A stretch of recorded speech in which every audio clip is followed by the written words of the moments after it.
Hello and welcome. In this video, we are going to take a look at the navigation and the admin panel for Google Analytics. And when you reach the URL, you're just going to go ahead and click Google Analytics, and this will bring you into the home screen. Now, there are a couple of things that you'll want to take note of.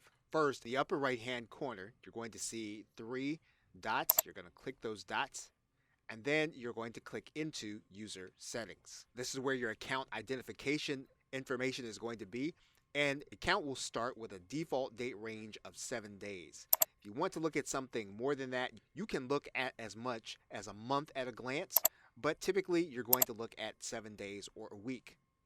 If you scroll down, you're going to have certain things in your account by default. And that means then that Google Analytics will send you information on all 4 categories, including performance suggestions, feature announcements, feedback, and then other offers from Google. If you don't want to receive any of this information, you can actually untick all of the things that you don't want to receive.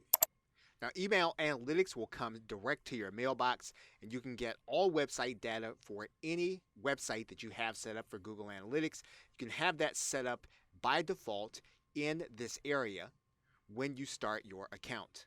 And we'll now go back to the home page, and you're going to see a left side menu here, and some of this left side menu we'll be discussing in this course.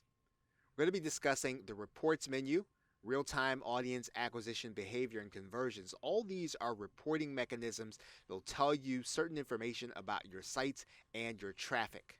The customization menu will give you latitude over how you want to get the information and what you actually want to see. And we'll talk about that in this course also. Discover is additional information and research on Google Analytics.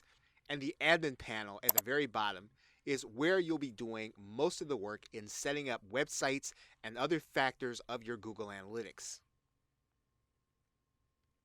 For example, if you were to look at the properties menu, you'll see that we can pull down this drop-down menu and we'll see all of the sites that we have set up with a particular account. In fact, if we want to create a new property or a new analytics set of reports for a particular website, this is where we will create that new information. Now, it's quite possible that you could be working with a client, and if that's the case, you will actually create an account for their information by going to this account area.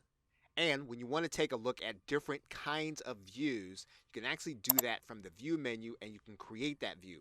We'll actually discuss that in this course. So you've now seen a basic orientation of the dashboard and how you navigate. And with that, thanks, and I will see you in another video.